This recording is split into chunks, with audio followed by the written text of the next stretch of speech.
Takže niekde tu mám nasávanie falošného vzduchu. Motor šíbe na voľnobehu, keď sa zohreje, tak mu začne harašiť, začne skákať jak šibnutý. Čiže má nepravidelný chod na voľnobehu, len na voľnobehu. Takže mal som pozorieť, že tuto bude niekde nejaký dole v týchto hadiciach, jak sa ide do voľnobežného ventilu alebo separátoru, alebo čosi, že tady to niekde bude. Takže kontroloval som hadice, nenašiel som to. Takže ideme spraviť test dymom. Zaspal som si túto prívod vzduchu, dovolej vzduchu, obyčajnou potravinárskou fóliou. Tu som vytiahol hadicu, čo ide od posilovača, brzd. A sem som si pichol nejakú hadicu, do ktorej budem fúkať vzduch. Teda ani nevzre vzduch, ale budem do nej fúkať dym z cigarety. Takže zoberieme si cigu, zapalíme. Cigareta horí, dymí a ideme fúkať dym do tejto hadice.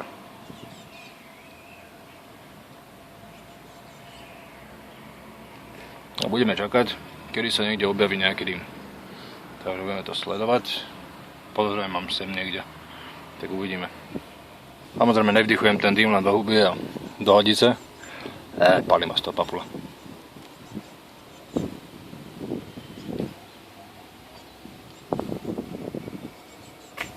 Keď sa nám dym dostane do toho systému, tak by to tu malo začať fúčať niekde. Toto zatiaľ žiadny dym není nikde. Pozrieme sa po motore. Idem tam. No, a vyzerá, že toto je problém.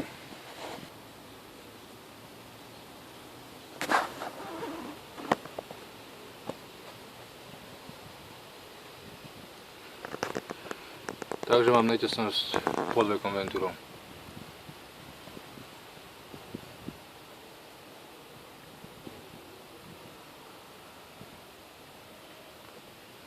Takže vyzerá, že odnikaďal inakaďal dym není. Takže by toto bol ten problém.